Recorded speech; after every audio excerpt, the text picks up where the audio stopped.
Ravanachari.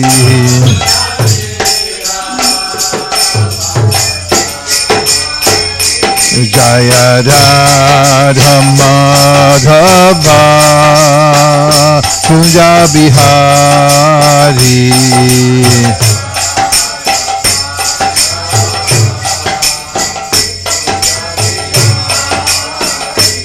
Jaya Radha Madhava Kunja Bihari.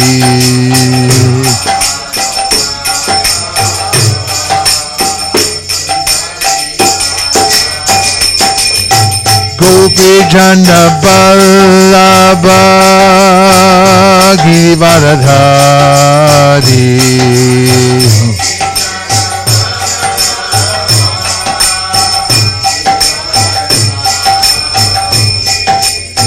Gopi Jana Vallabha Givaradhari.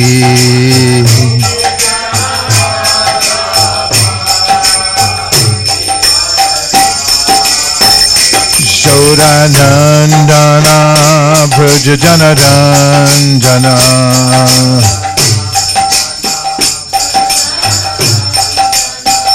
Jashodanandana Braja Janaranjana.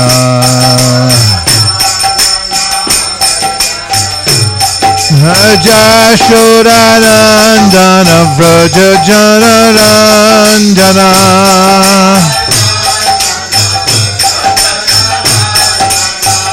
Jashodanandana Braja Janaranjana. Jamundati Ravanachari.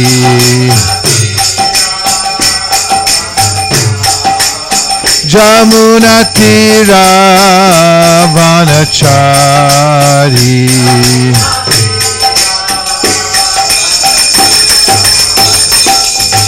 Hare Krishna, Hare Krishna, Krishna Krishna, Hare Hare, Hare Rama, Hare Rama, Rama Rama, Hare Hare, Hare.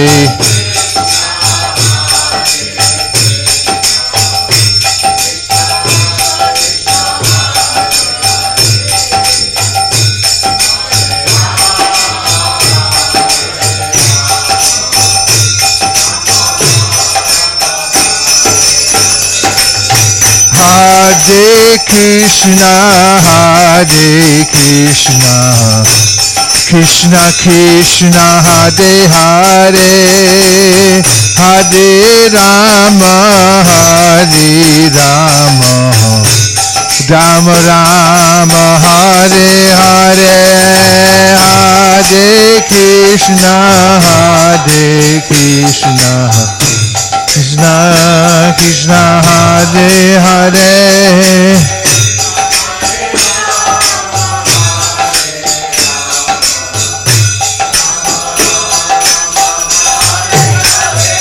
Hare Krishna, Hare Krishna, Krishna Krishna, Hare Hare, Hare Rama, Hare Rama, Rama Rama, Hare Hare.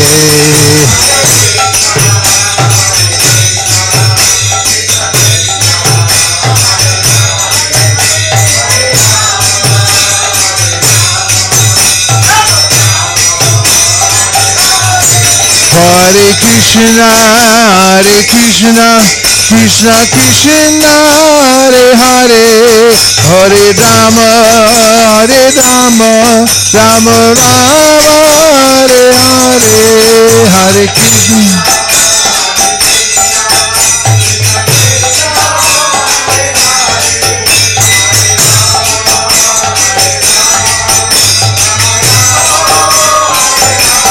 Hare Krishna, Hare Krishna, Krishna Krishna, Hare Hare, Hare Rama, Hare Rama, Rama Rama Hare Hare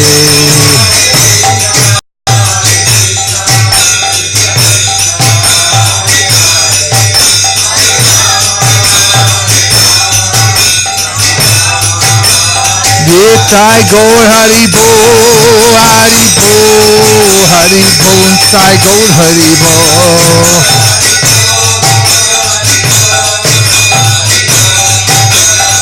Jaya Jaya Prabhupada Prabhupada Prabhupada Jaya Jaya Prabhupada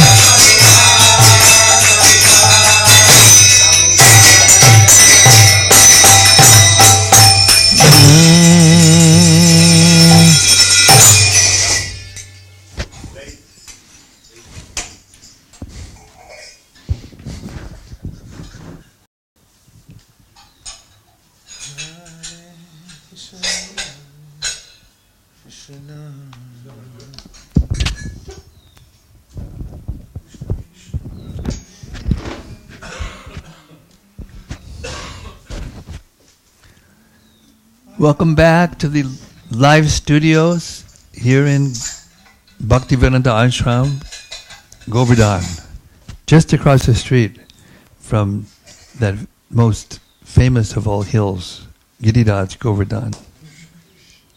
We're here to hear the Srimad Bhagavatam, and, well, it's a modern family. Run. To read. Before we hear the Bhagavatam, momentous day today.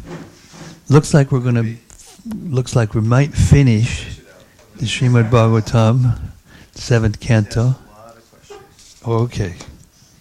Anyway, before we get started, let's hear what Srila Sanatana Goswami Prabhupada has to say about the Srimad Bhagavatam, shall we? Yes. Yes. It goes like this. Sarvastrastabdipi yusha sarva vedaika satpala sarva siddhanta ratnadya sarva lokaika drikprada. O nectar from the ocean of all scriptures, singular fruit of all the Vedas, rich mine of the precious gems of all conclusive truths, you are the only giver of sight to all the worlds. Sarva Bhagavata Prana Srimad Bhagavata Prabho Kalidwanduditaditya Shri Krishna Parivartita. O life air of all the Supreme Lord's devotees, O Master Srimad Bhagavatam, you are the sun risen in the darkness of Kali. You are the exact image of Sri Krishna. Paramananda Pataya Prema Varshakshadayate Sarvada Sarvasevyaya Shri Krishnaya Namostume. I bow down to you, who are supremely blissful to read. Your every syllable pours down a flood of prema. You can always be served by everyone. You are Sri Krishna himself. Madeka Bando Matsangin Madguru Man Mahadana Manisdadaga Madbhagya Mad Ananda Namostute.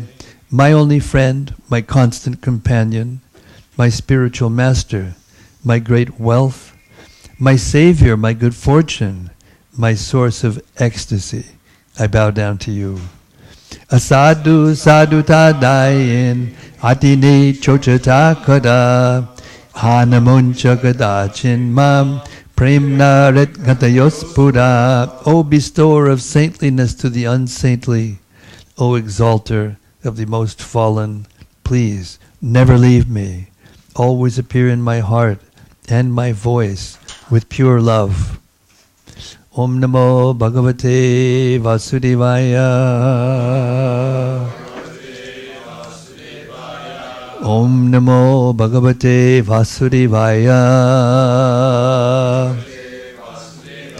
Om Namo Bhagavate Vasudevaya. Reading from the Srimad Bhagavatam, Canto 7, Chapter 15, Instructions for Civilized Human Beings. Beginning with text 31.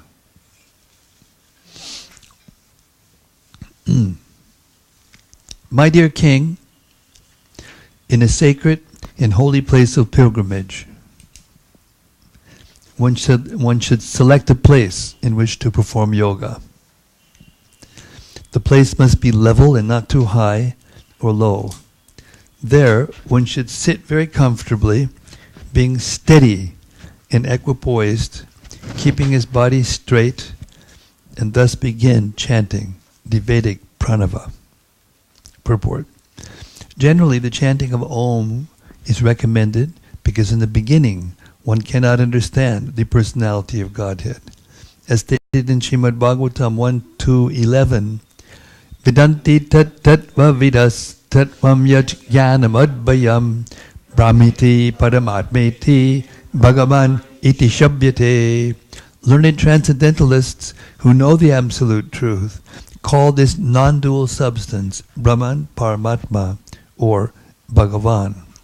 Unless one is fully convinced of the Supreme Personality of Godhead, one has the tendency to become an impersonalist yogi, searching for the Supreme Lord within the core of his heart. Jnana vastita tet katina manasa pashantiyam yoginaha. Here, the chanting of Omkara is recommended, because in the beginning of transcendental realization, instead of chanting the Hare Krishna Mahamantra, one may chant Omkara, Pranava. There is no difference. In all Vedic literatures, the sound vibration Omkara is the beginning. Om Namo Bhagavate Vasudevaya. The difference between chanting Omkara and chanting the Hare Krishna mantra is that the Hare Krishna mantra may be chanted without consideration of the time, of the place, or the sitting arrangements recommended in Bhagavad Gita 6:11. Shauchau deshe pratishtapya sthidam asanam atmanah nat yuchitam nati nicham chailajino kushotadam. To practice yoga, one should go to a secluded place and should lay kusha grass on the ground and then cover it with a deer skin and a soft cloth. The seat should be neither too high nor too low and should be situated in a sacred place. The Hare Krishna mantra may be chanted by anyone without consideration of the place or how one sits. Sri Chaitanya Mahaprabhu has openly declared, Niyamatak Smarane Nakalaha. In chanting the Hare Krishna Maha mantra, there are no particular injunctions regarding one's sitting place. The injunction Niyamatak Smarane Nakalaha includes Desha, Kala, and Patra, place, time, and the individual. Therefore, anyone may chant the Hare Krishna mantra without consideration of the time and place. Especially in this age, Kali Yuga, it is very difficult to find a suitable place according to the recommendations of Bhagavad Gita. The Hare Krishna Mahamantra, however, may be chanted at any place and at any time, and this will bring results very quickly. Yet even while chanting the Hare Krishna mantra, one may observe regulative principles. Thus, while sitting and chanting, one may keep his body straight, and this will help one in the chanting process. Otherwise, one may feel sleepy. Text 32 and 33. While continuously staring at the tip of the nose, a learned yogi practices the breathing exercises through the technical means known as Puraka, Kumbhaka, and Rechaka, controlling inhalation and exhalation, and then stopping them both. In this way, the yogi restricts his mind from material attachments and gives up all mental desires. As soon as the mind, being defeated by lusty desires, drifts toward feelings of sense gratification, the yogi should immediately bring it back and arrest it within the core of his heart. Purport. The practice of yoga is concisely explained herein. When this practice of yoga is perfect, one sees the Supersoul, the Paramatma, feature of the Supreme Personality of Godhead within the core of one's heart. However, in Bhagavad Gita, the Supreme Lord says, Yoginam api sarvesham madgatenan taratmana shadhavan bhajate yomam same yuktadamo mataha. Of all yogis, he who always abides in me with great faith, worshipping me in transcendental loving service, is most intimately united with me in yoga and is the highest of all. A devotee can immediately become a perfect yogi because he practices keeping Krishna constantly within the core of his heart. This is another way to practice yoga easily. The Lord says, Manmana bhava bhakto madhyaji mam namaskuru. Always think of me and become my devotee. Worship me and offer your homage unto me. If one practices devotional service by always keeping Krishna within the core of his heart, manmana, he immediately becomes a first-class yogi. Furthermore, keeping Krishna within the mind is not a difficult task for the devotee. For an ordinary man in the bodily concept of life, the practice of yoga may be helpful, but one who immediately takes to devotional service can immediately become a perfect yogi without difficulty. Text 34. When the yogi regularly practices in this way, in a short time, his heart becomes fixed and free from disturbance, like a fire without flames or smoke. Purport. Nirvana means the cessation of all material desires. Sometimes desirelessness is understood to imply an end to the workings of the mind, but this is not possible. The living entity has senses, and if the senses stopped working, the living entity would no longer be a living entity. He would be exactly like stone or wood. This is not possible. Because he is living, he is nitya and chaitana, eternally sentient. For those who are not very advanced, the practice of yoga is recommended in order to stop the mind from being agitated by material desires. But if one fixes his mind on the lotus feet of Krishna, his mind naturally becomes peaceful very soon. This peace is described in Bhagavad Gita 5:29.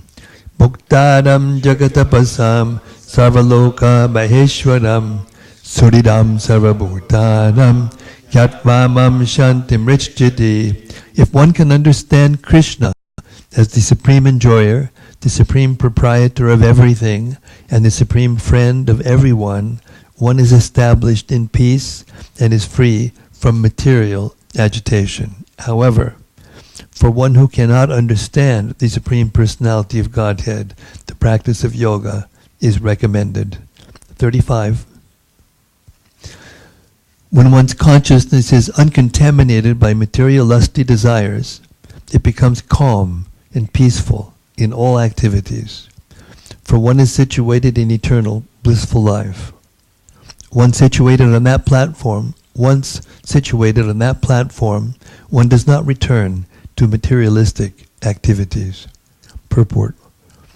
Brahma Sukha Sprishtam is also described in Bhagavad Gita 1854. Brahma Bhutak Prasanatma Nashochati Nakankshati Samak Sarveshu Bhuteshu Mad Bhaktim Labate Padam. One who is transcendentally situated at once realizes the Supreme Brahman and becomes fully joyful. He never laments nor desires to have anything. He is equally disposed toward every living entity. In this situation, he begins transcendental activities or devotional service to the Lord. Generally, once elevated to the transcendental platform of Brahma Sukha, transcendental bliss, one never comes down. But if one does not engage in devotional service, there is a chance of his returning to the material platform. Aru yakrichtrena padam tadak padanta donadrita yushmat angrayaha.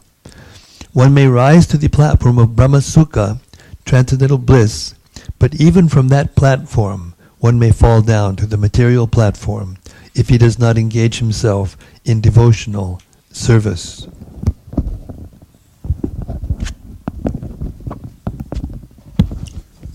36. One who accepts the sannyas order gives up the three principles of materialistic activities in which one indulges in the field of household life, namely religion, economic development, and sense gratification. One who first accepts sannyas, but then returns to such materialistic activities, is to be called a vantashi, or one who eats his own vomit. He is indeed a shameless person. Purport. Materialistic activities are regulated by the institution of varnashrama dharma. Without varnashrama dharma, materialistic activities constitute animal life. Yet even in human life, while observing the principles of varna and ashrama, brahmana, kshatriya, vaishya, shudra, brahmacharya, grihastha, vanaprastha, and sannyas, one must ultimately accept sannyas, the renounced order, for only by the renounced order can one be situated in brahmasukha, or transcendental bliss. In brahmasukha, one is no longer attracted by lusty desires. Indeed, when one is no longer disturbed, especially by lusty desires for sexual indulgence, he is fit to become a sannyasi. Otherwise, one should not accept the sannyas order.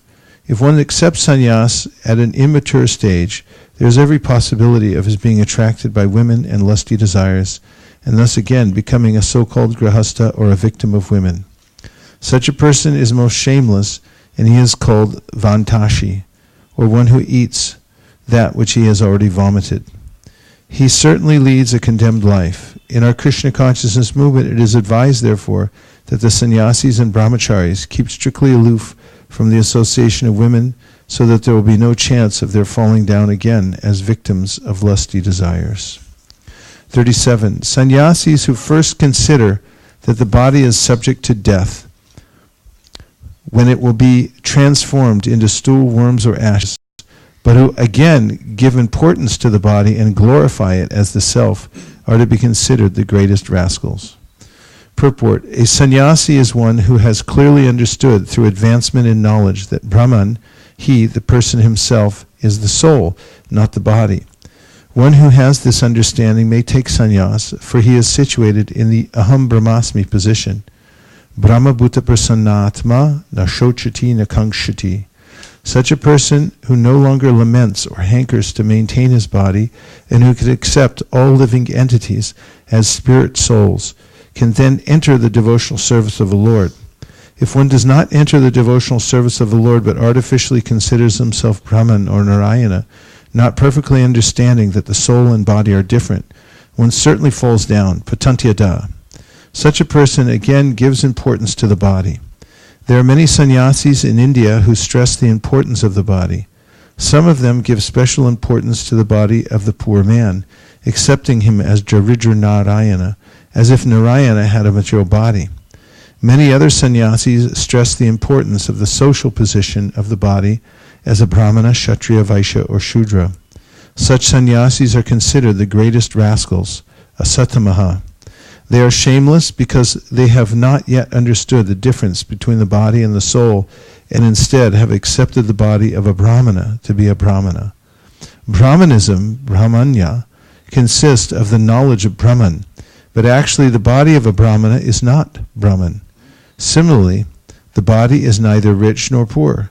If the body of a poor man were Daridra Narayana, this would mean that the body of a rich man, on the contrary, must be Dhani Narayana. Therefore, sannyasis who do not know the meaning of Narayana, those who regard the body as Brahman or as Narayana, are described here as asatamaha, the most abominable rascals. Following the bodily concept of life, such sannyasis make various programs to serve the body. They conduct farcical missions consisting of so-called religious activities meant to mislead all of human society. These sannyasis have been described herein as apatrapaha, or asatamaha, shameless and fallen from spiritual life. Texts 38 through 39. It is abominable for a person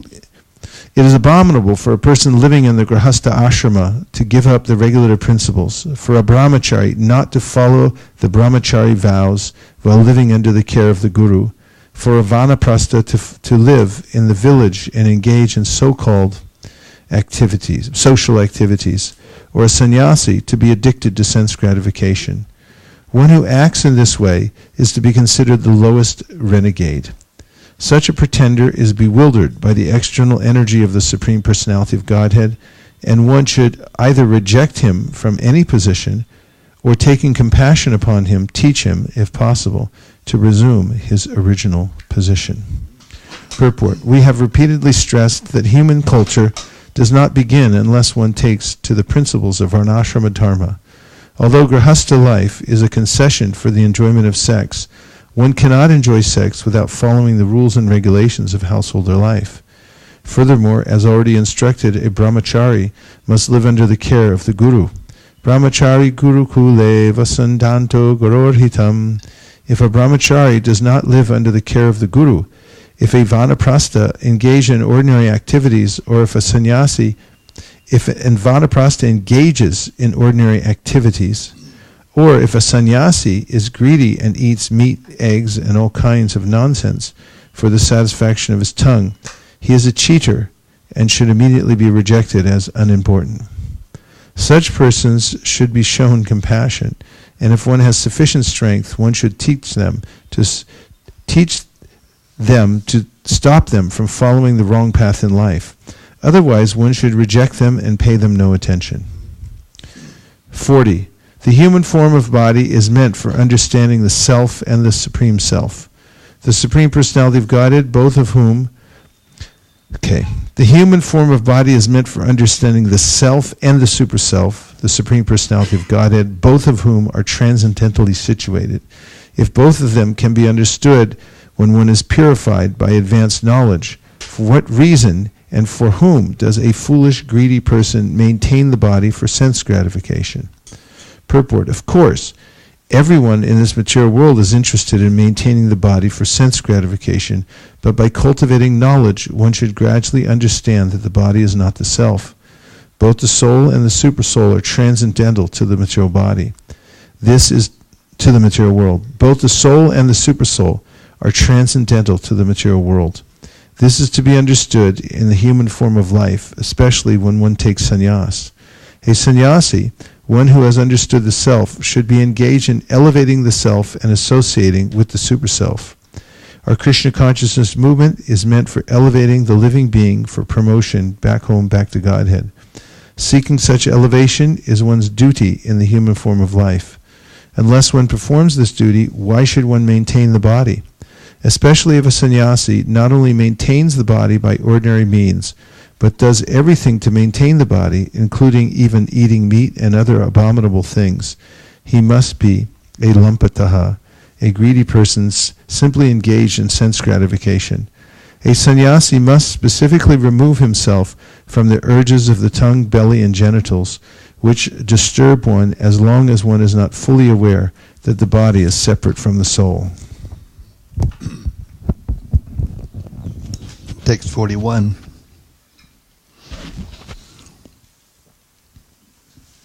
Transcendentalists who are advanced in knowledge compare the body, which is made by the order of the Supreme Personality of Godhead, to a chariot. The senses are like the horses, the senses are like the horses, the mind, the master of the senses, is like the reins, the objects of the senses are the destinations, intelligence is the chariot driver, and consciousness, which spreads throughout the body, is the cause of bondage in this material world. Purport.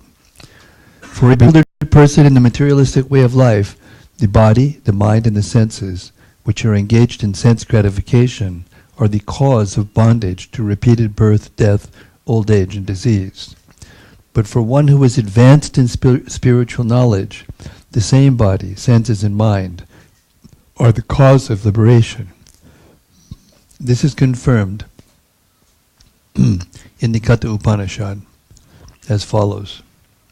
Atmanam ratinam vidi shariram ratab evacha buddhim nasarlatim vidi manak pragharam evacha indriyani haran ahur vishayangs teshagocharan sodvandak padam apnoti tad vishno paramam padam.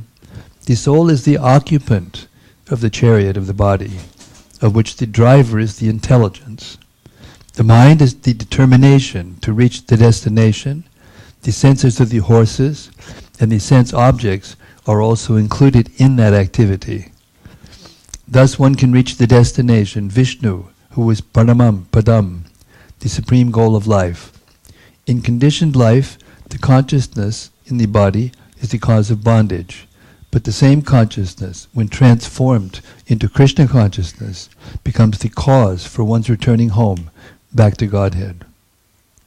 The human body, therefore, may be used in two ways: for going to the darkest regions of ignorance, or for going forward, back home, back to Godhead. To go back to Godhead, the path is Mahat Seva, to accept the self-realized spiritual master. Mahat Sevam Dvaram Ahur Vimukte.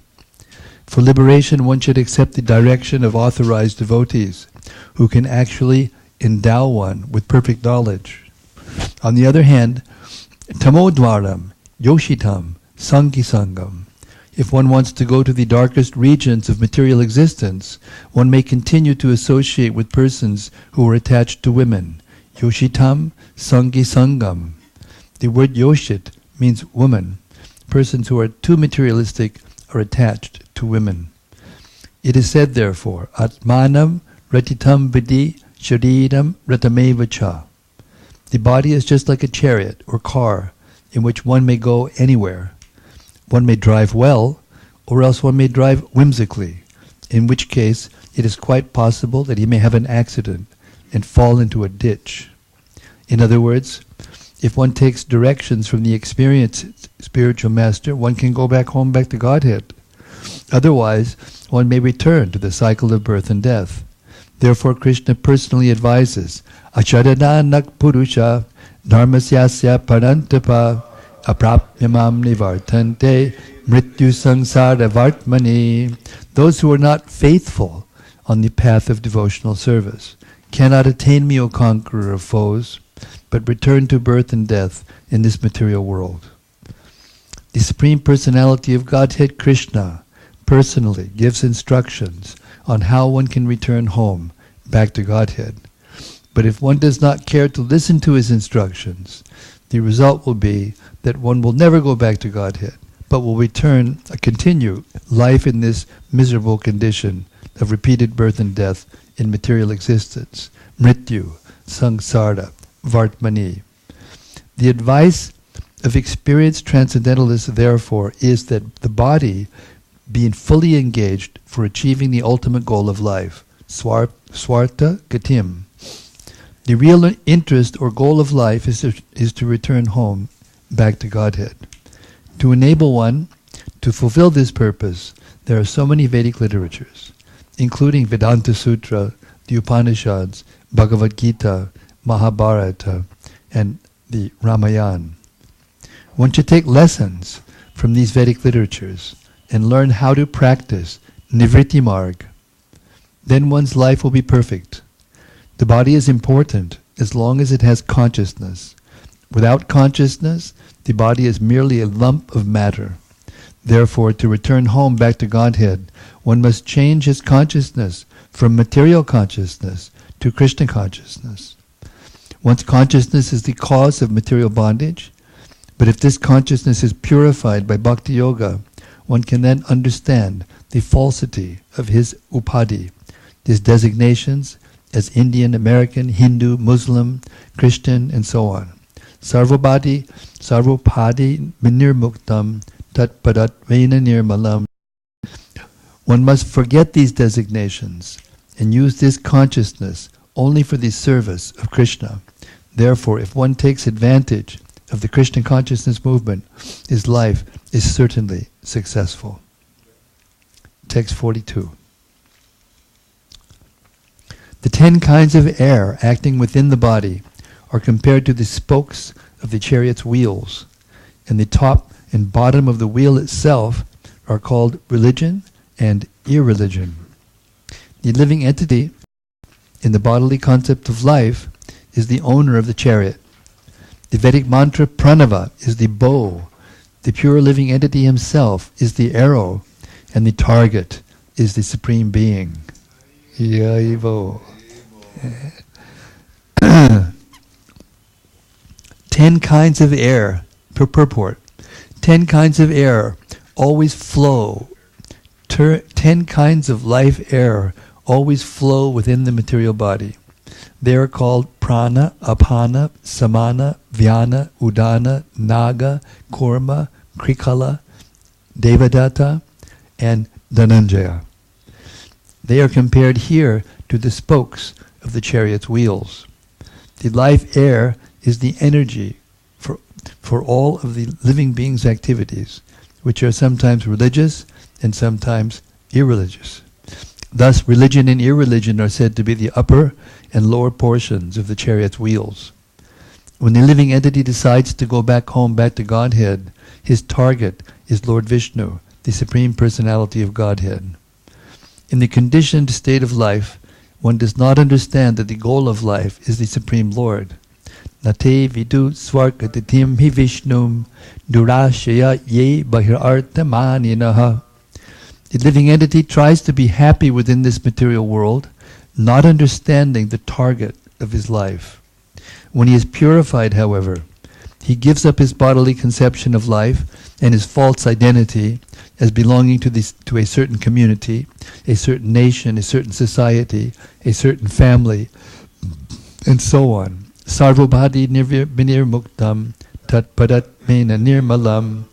Then he takes the arrow of his purified life, and with the help of the bow, the transcendental chanting of pranava, or the Hare Krishna mantra, he throws himself toward the Supreme Personality of Godhead.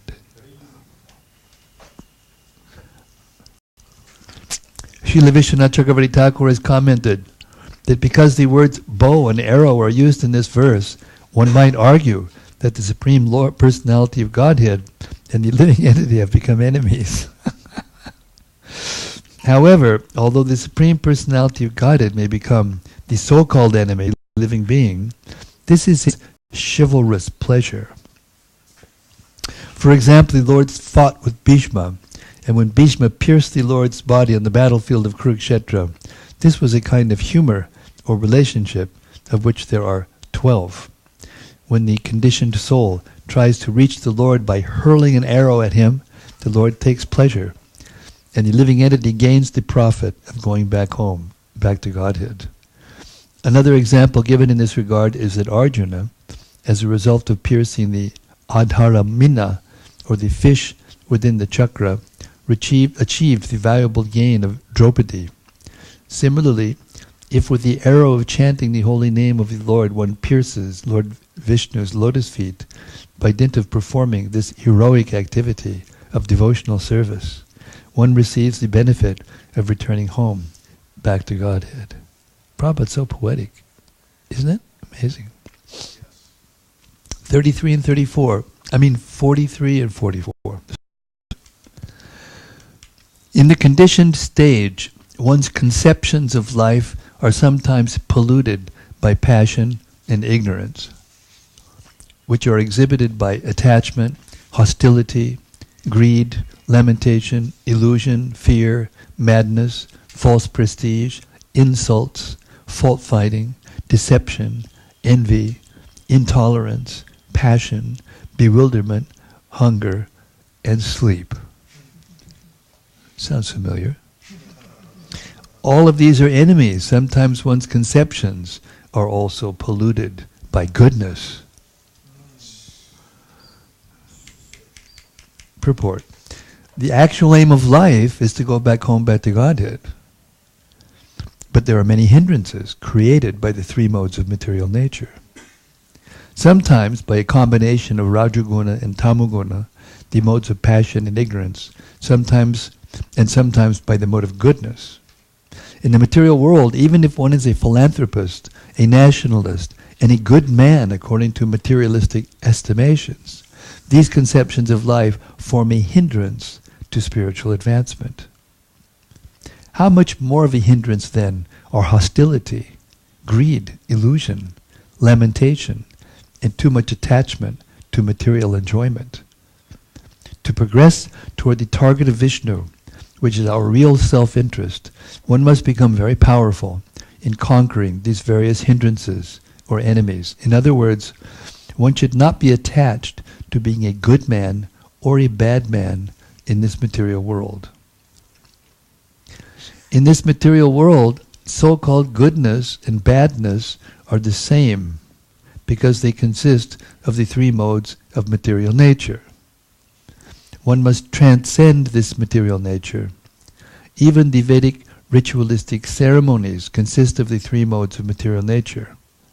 Therefore Krishna advised Arjuna, Traigunya Vishaya Veda Nishtraigunyo Bhavarjana Nirdvandvo Nityasatvasto Niryogakshema Atmavan. The Vedas mainly deal with the subject of the three modes of material nature. Rise above these modes, O Arjuna, be transcendental to all of them, be free from all dualities and from all anxieties for gain and safety, and be established in the self. Elsewhere in Bhagavad Gita, the Lord says, Urdvam gachanti sattvasta. If one becomes a very good person, in other words, if one is in the mode of goodness, he may be elevated to the higher planetary systems. Similarly, if one is infected by Rajaguna and Tamaguna, he may remain in this world or go down to the animal kingdom.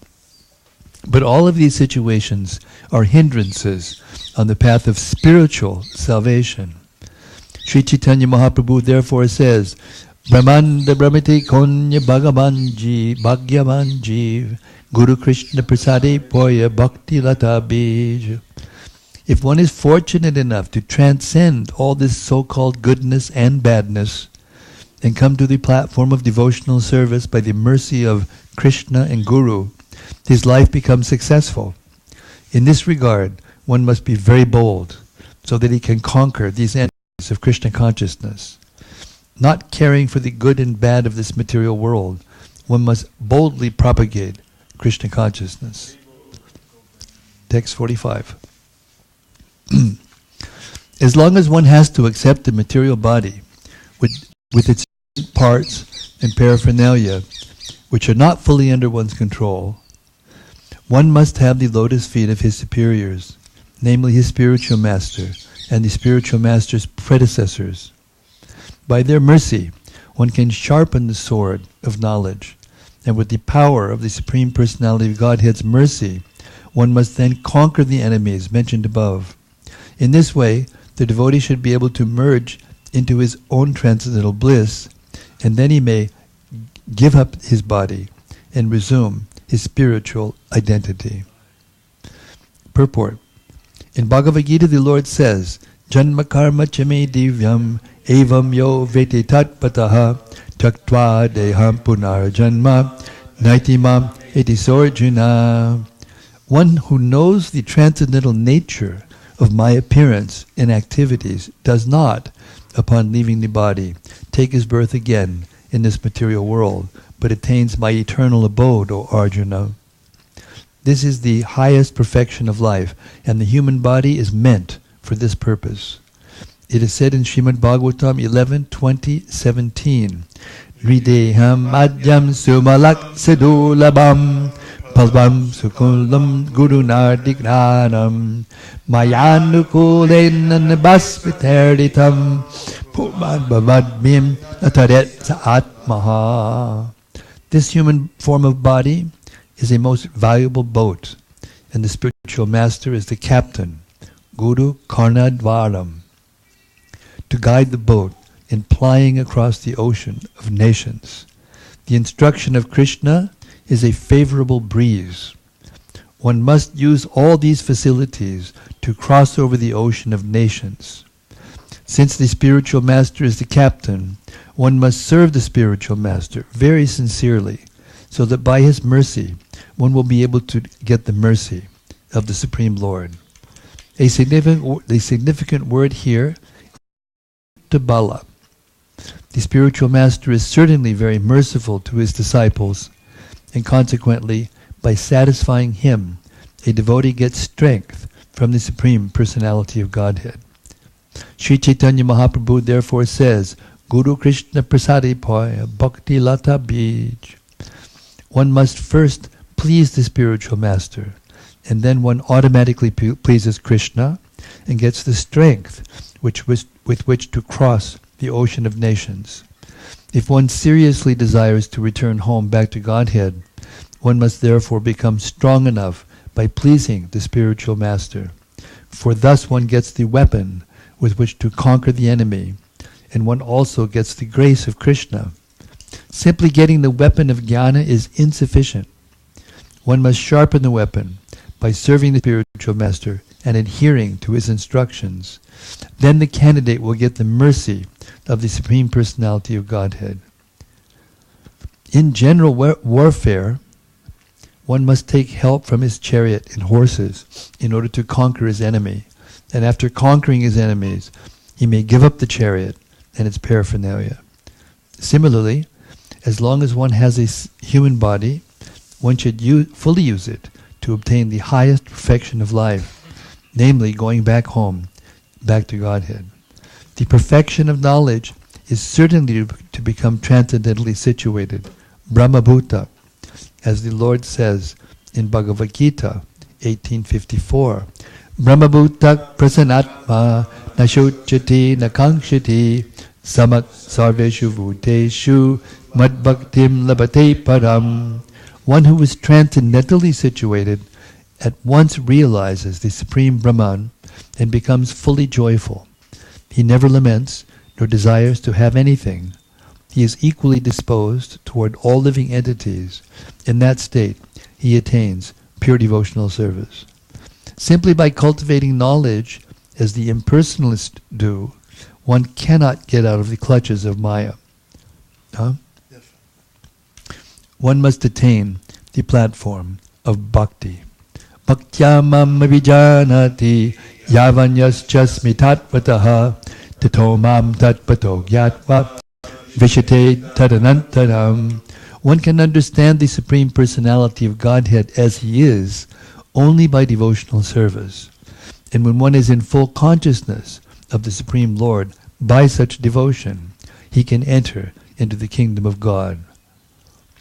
Unless one has attained the stage of devotional service and the mercy of the spiritual master in Krishna, there is a possibility that one may fall down and again accept the material body. Therefore Krishna stresses in Bhagavad Gita 4:9, Janma karma chame divyam evam yo veti tatpataha chaktva deham punar janma naitimam hiti sorjuna. One who knows the transcendental nature of my appearance and activities does not, upon leaving the body, take his birth again in this material world, but attains my eternal abode, O Arjuna.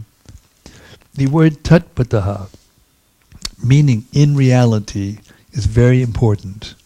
Tatomam tatpato gyatva. Unless one understands Krishna in truth, by the mercy of the spiritual master, one is not free to give up his material body. As it is said, Aruya krich trena padam tatak padantado nadrita yushmat angrayaha. If one neglects to serve the lotus feet of Krishna, one cannot become free from the material clutches simply by knowledge. Even if one attains the stage of Brahmapadam, merging in Brahman, without bhakti, he is prone to fall down. One must be very careful in regard to the danger of falling down again into material bondage. The only insurance is to come to the stage of bhakti, from which one is sure not to fall. Then one is free from the activities of the material world. In summary, as stated by Sri Chaitanya Mahaprabhu, one must get in touch with the bona fide spiritual master, coming in the parampara of Krishna consciousness. For by his mercy and instructions, one is able to get strength from Krishna. Thus one engages in devotional service and attains the ultimate goal of life, the lotus feet of Vishnu. Significant in this verse are the words Jnanasim Achuta Balak. Jnanasim, the sword of knowledge, is given by Krishna, and when one serves the Guru and Krishna, in order to hold the sword of Krishna's instructions. Balaram gives one strength. Balaram is Nityananda. Rajendra Nandana Je Sachisutta Haila Se Balaram Haila Nitai. This Balaram, comes with Sri Chaitanya Mahaprabhu. And both of them are so merciful that in this age of Kali, one may very easily take shelter of their lotus feet. They come especially to deliver the fallen souls of this age. Papi Tapi Yatta Chila Harinama Udarila. Harinama Udarila.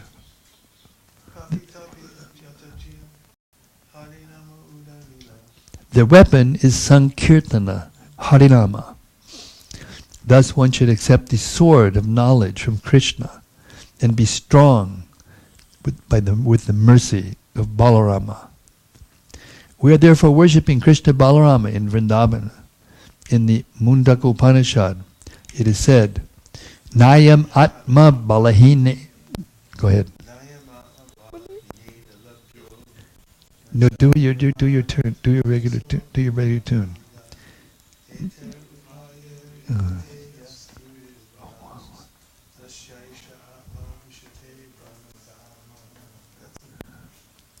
The new tune. New verse. Really? Nayam Atma Balahini Nalabhyo Nachapa Prahat Patapaso Vipaklingat Itar Upayar Yatate Yastu Bidbangs Tasyaisha Atma Vishate Brahmadama. One cannot attain the goal of life without the mercy of Balarama. Sri Narottam Das Thakur therefore says, Naityayara Karunana Habi Vraji Radha Krishna Pabe. When one receives the mercy of Balarama, Nityananda, one can attain the lotus feet of Radha and Krishna very easily. Se sambandha nahiyara Vritu janma gelatara Vidya kulake karibetara.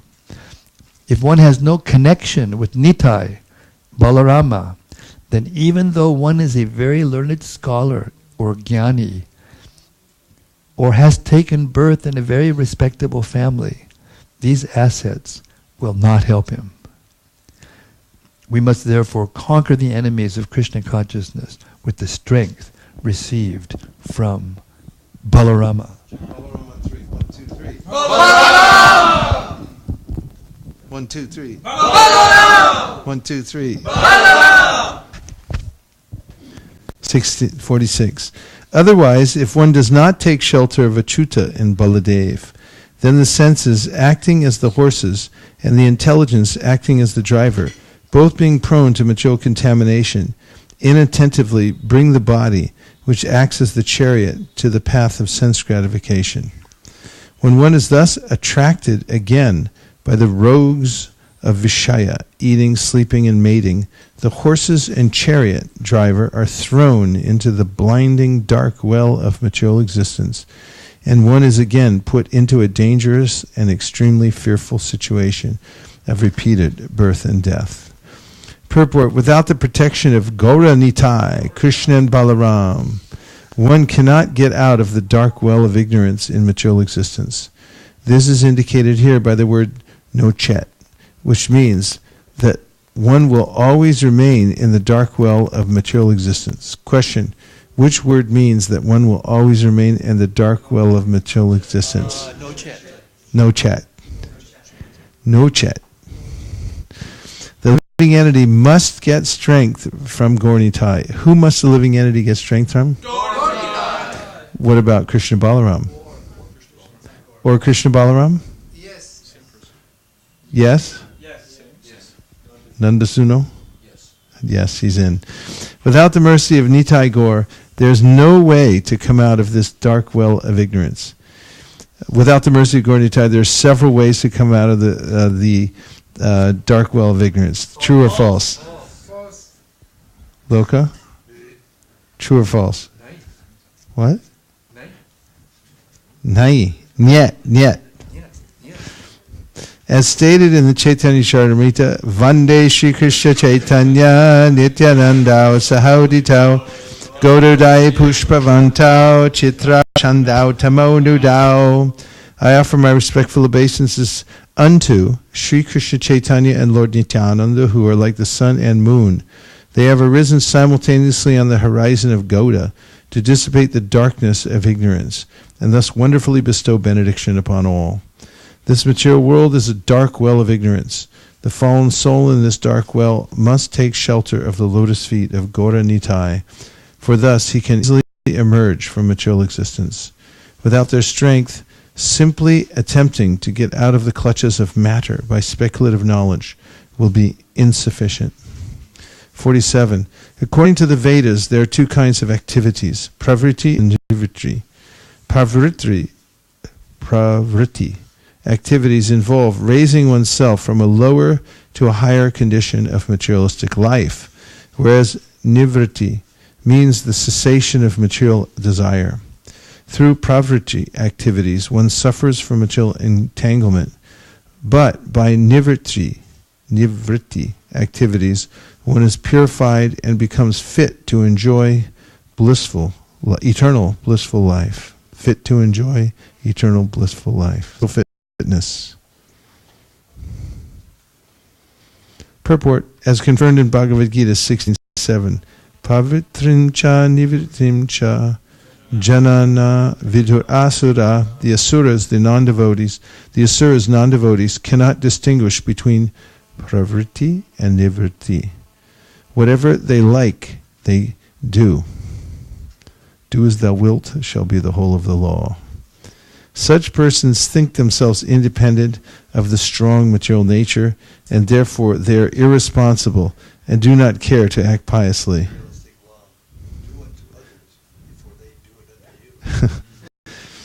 Indeed, they do not distinguish between pious and impious activity. Bhakti, of course, does not depend on pious or impious activity, as stated in Srimad Bhagavatam 126. Savai pumsam paro dharmo yato bhaktir adhoksaje ahaitukiya pratiyata yayatma suprasidati. The supreme patient dharma for all humanity is that by which men can attain to loving devotional service unto the transcendent Lord. Such devotional service must be unmotivated and uninterrupted in order to completely satisfy the self. Nonetheless, those who act piously have a better chance to become devotees. As Krishna says in Bhagavad Gita 7:16, Chaturvidha bhajante mam jana sukritin Arjuna. O Arjuna, 4 kinds of pious men render devotional service unto me. One who takes to devotional service, even with some material motive, is considered pious, and because he has come to Krishna, he will gradually come to the stage of bhakti. Then, like Dhruva Maharaj, he will refuse to accept any material benediction from the Lord. Swamin kritartos mivaram nayache. Therefore, even if one is materially inclined, one may take to the shelter of the lotus feet of Krishna and Balaram, or Gaura and Nitai, so that he will very soon be purified of all material desires. Shupam bhavati dharmatma shashvat shantim negashati.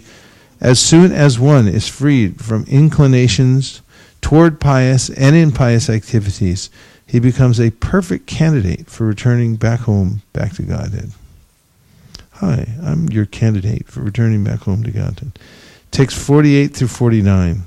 The ritualistic ceremonies and sacrifices known as Agnihotra Yagya, Darsha Yagya, Purnamasa Yagya, Chaturmasya Yagya, Pashu Yagya, and Soma Yagya are all symptomized by the killing of animals and the burning of many valuables, especially food grains, all for the fulfillment of material desires and the creation of anxiety. Performing such sacrifices, worshipping Vaishvadeva, and performing the ceremony of Baliharana, which all supposedly constitute the goal of life, as well as constructing temples for demigods, building resting houses and gardens, digging wells for the distribution of water, establishing booths for the distribution of food, and performing activities for public welfare. These are all symptomized by attachment to material desires. Do you like the verse? Yes. Too much. You like it very much. Which kind of yajna are we doing tomorrow? Are we doing an Agnihotra, a Darsha yajna, Purnamasa yajna, Chaturmasya, Pashu? I saw a little squirrel in there today. We're going to have a squirrel sacrifice. We'll bring him back to life, Marsh, don't worry. We know CPR for squirrels.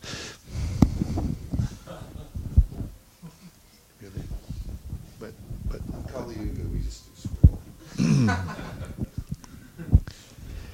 My text 50:51.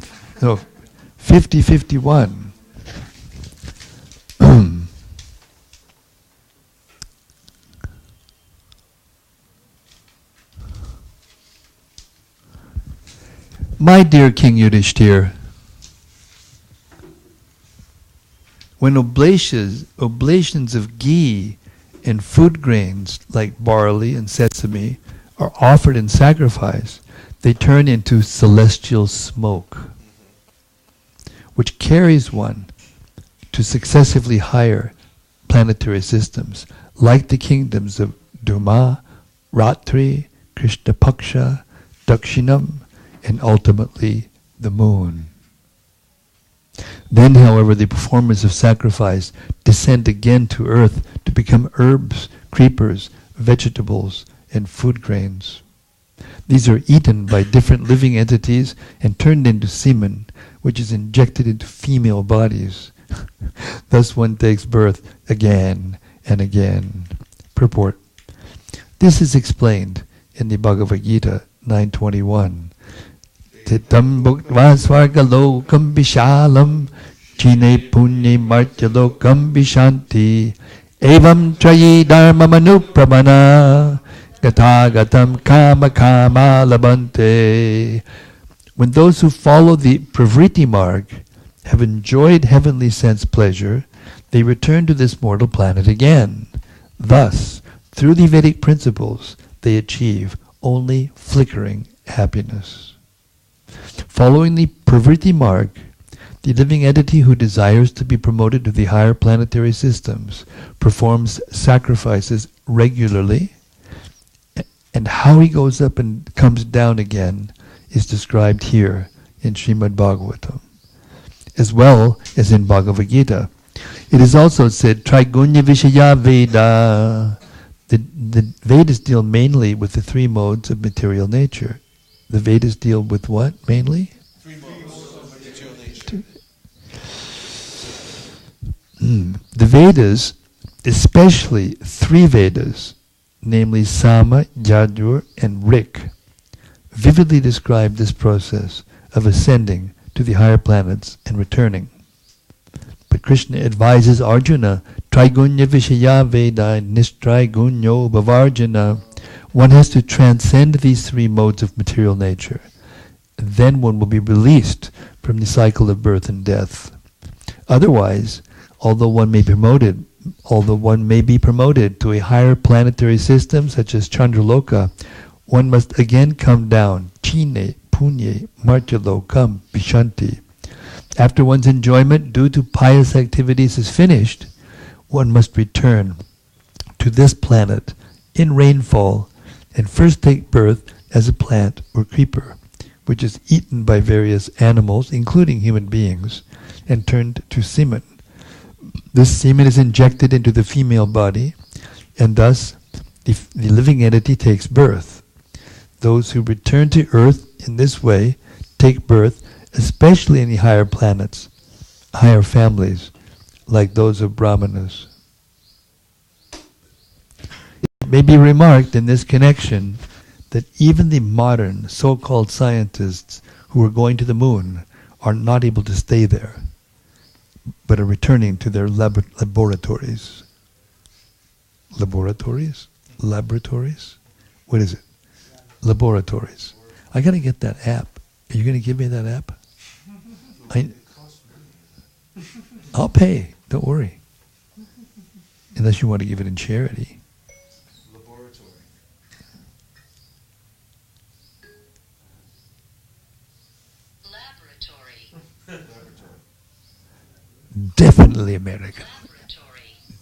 American.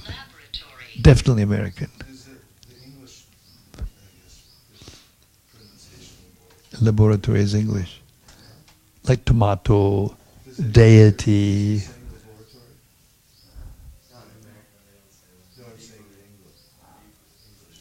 Laboratory.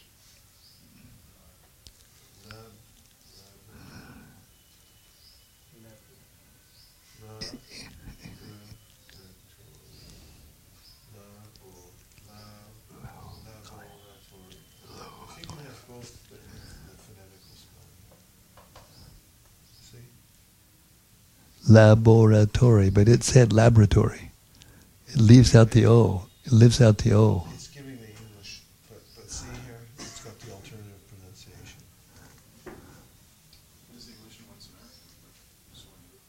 Yeah, this parentheses part is out. Laboratory. Laboratory. Laboratory.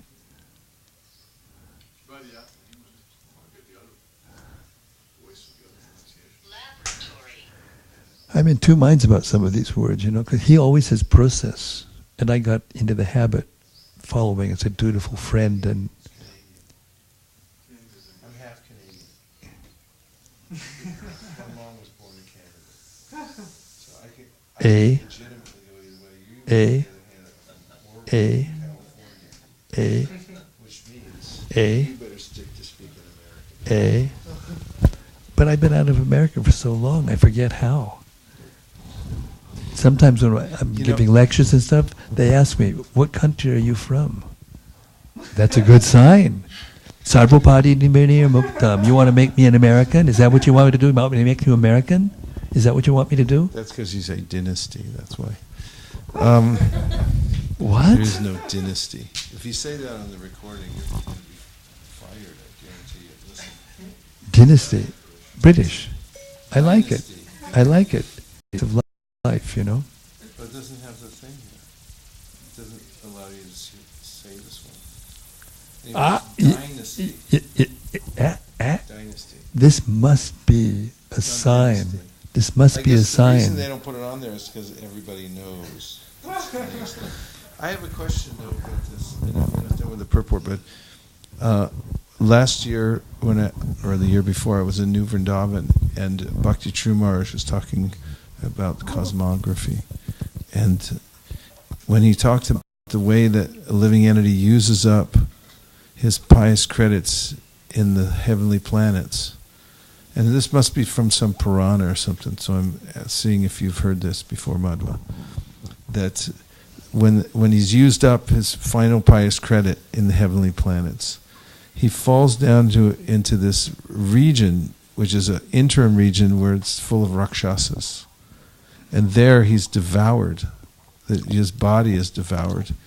And he sheds tears because it's so painful and gruesome. And it's those tears that fall down and become rainfall that fall down and become the herbs and creepers. You heard it?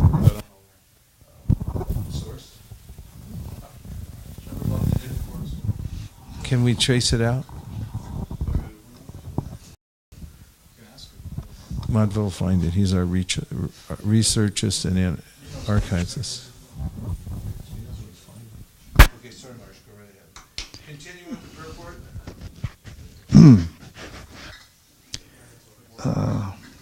It may be remarked. Go ahead on. Oh, laboratories. Yes. Therefore,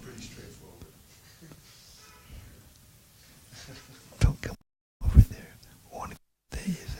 Don't make me come over there.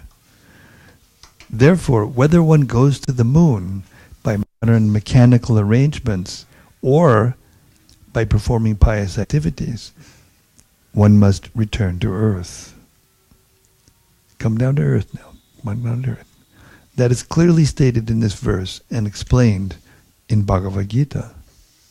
Even if one goes to the higher planetary systems, yanti deva vrta devan, one's place there is not secure. One must return to Martyaloka, Abrahma Bhavana Loka, Puna Arvartanorjuna. Aside from the moon, even if one goes to Brahmaloka, one must return Yam prapyana nivartante taddama paramam mama. But if one goes back home, back to Godhead, he need not return to this material world. Then you don't have to worry about laboratory, all these things, you know. It's all because of the material body. Text 52.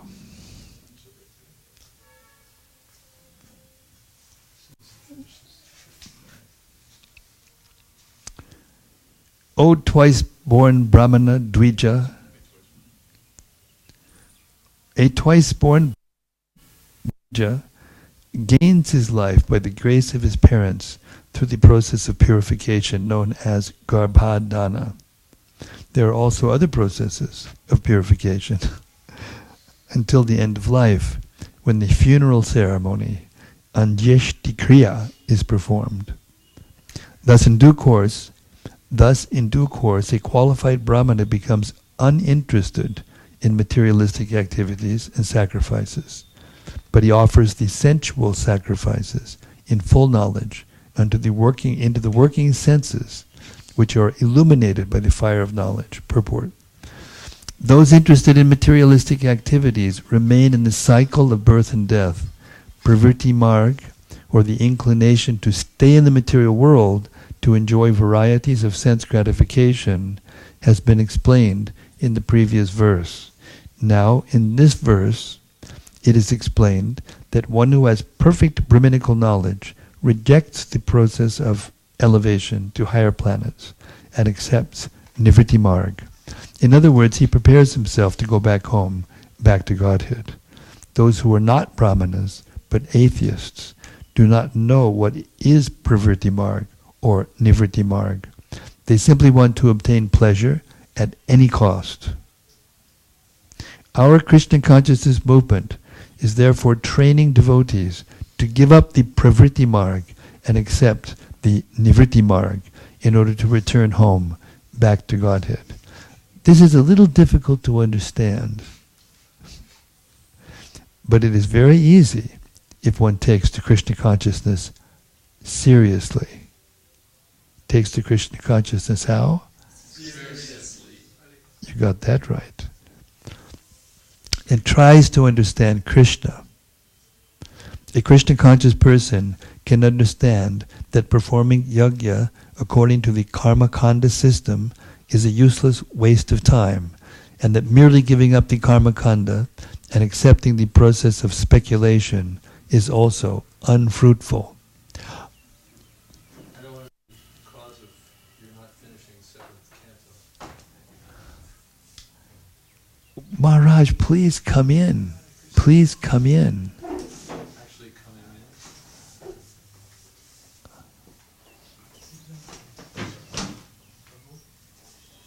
Jai. Oh my God. What is this? Jai.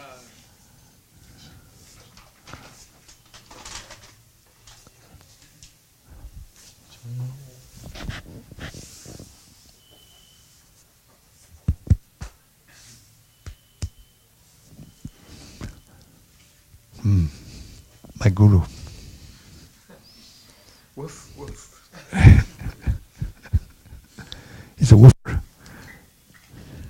Thank you very much for coming, Maharaj.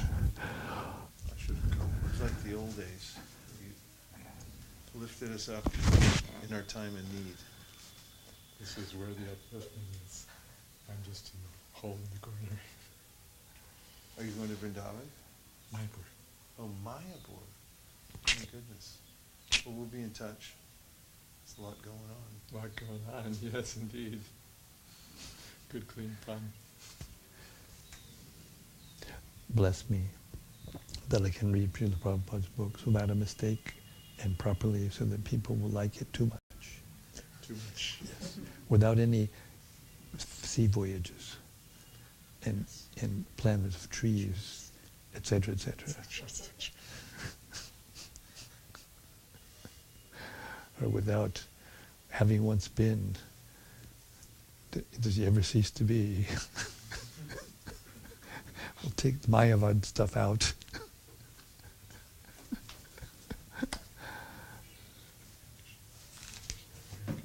You have our unending, undying gratitude for what you've done for the world and for Srila Prabhupada's pleasure. What do I have for the stuff I did the other way? Insignificant. We're just reading about it. Stuff of literature, huh? Hare Krishna. Hare Krishna. Jai Ho. Hare Jai Ho. Jai Maharaj. Jai Ho. Come again soon. Hare Krishna. Hare Krishna. Hare Bo. Jai. Glory to Prabhupada.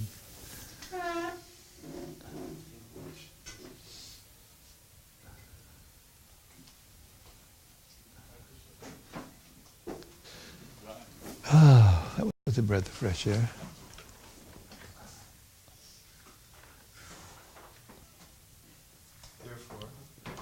Therefore, Narottam Das Thakur has sung in his Prema Bhakti Chandrika, Karmakanda Jnanakanda Kivila Vishera Bandha Amrita Bolya Yiba Kaya Sada Pyude Gandharya Bhakshana Kode Tarla Janma Adak Pateya. A life of Karmakanda or Jnanakanda is like a poison pot, and one who takes to such a life is doomed. In the Karmakanda system, one is destined to accept birth and death again and again. Similarly with Jnanakanda, one falls down again to this material world. Only worship of the Supreme Person offers one the safety of going back home, back to Godhead. Text 53. The mind is always agitated by waves of acceptance and rejection. Therefore, all the activities of the senses should be offered into the mind, which should be offered into one's words. Then one's words should be offered into the aggregate of all alphabets, which should be offered into the concise form, Omkara. Omkara should be offered into the point, Bindu. Bindu into the vibration of sound, and that vibration into the life air.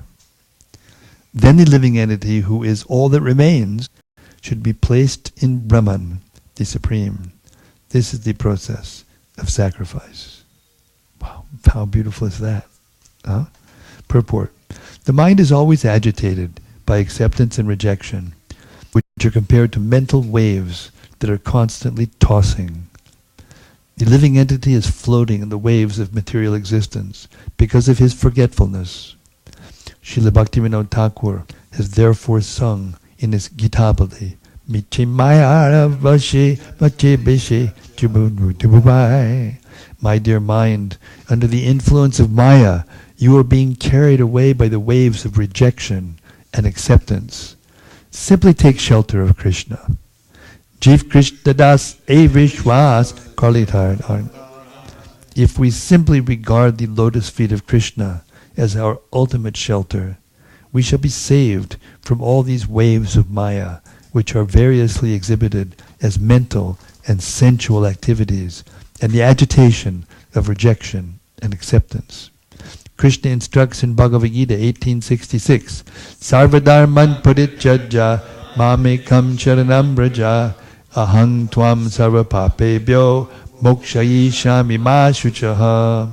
Abandon all varieties of religion and just surrender unto me. I shall deliver you from all sinful reaction. Do not fear.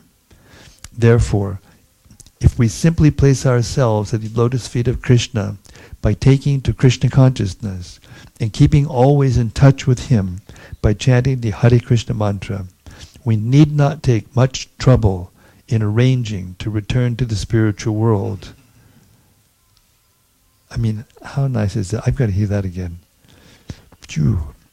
Therefore, if we simply place ourselves at the lotus feet of Krishna by taking to Krishna consciousness and keeping ourselves always in touch with Him by chanting the Hare Krishna mantra, we need not take much trouble in arranging to return to the spiritual world. By the mercy of Sri Chaitanya Mahaprabhu, this is very easy. Hare Nama Eva Kevalam Kalo Nastiva Gatyaranyata. Text 54. On his path of ascent, the progressive living entity enters the different worlds of fire, the sun, the day, the end of the day, the bright fortnight, the full moon, and the passing of the sun in the north, along with their presiding demigods. When he enters Brahmaloka, he enjoys life for many millions of years, and finally, his material designation comes to an end. He then comes to a subtle designation from which he attains the causal designation, witnessing all previous states. Upon the annihilation of this causal state, he attains his pure state, in which he identifies with the Supersoul.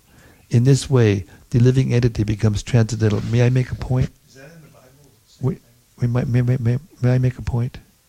Would you mind if I made a point? I didn't mean to horn in on your routine, but okay. This reminds me of that one purport, Shabadam Kirtanam Vishnu Parapadam Sevanam, in which Prabhupada, analyzes each individual item of a 9 process of devotional service, and when he comes to the dasyam stage, this purport, the explanation is only like 4 lines or 5 lines. Once one actually feels like one's a devotee, in other words, fully identifies himself as being a devotee, then all of the other processes of devotional service are automatically done. And it reminds me of this. And upon the annihilation of this causal state, he attains pure state in which he identifies with the Supersoul. In this way, living in it becomes transcendental. Thinking about the statement the Prabhupada made about we don't have to take the trouble to go back to Godhead. By taking Krishna consciousness, we feel like we're devotees. And with that feeling, we automatically think of Krishna during the day. We automatically feel his protection, and we automatically become eligible without separate endeavor. 55. This gradual process of elevation for self-realization is meant for those who are truly aware of the absolute truth. After repeated birth on this path, which is known as Devayana, one attains these consecutive stages. One who is completely free from all material desires, being situated in the self, need not traverse the path of repeated birth and death. And that brings us to the Gayatri break. We will be back here at 25 after, 11 minutes. Please come right back, because chance we can finish the canto before lunch. If not, we'll be here all night. Thank you.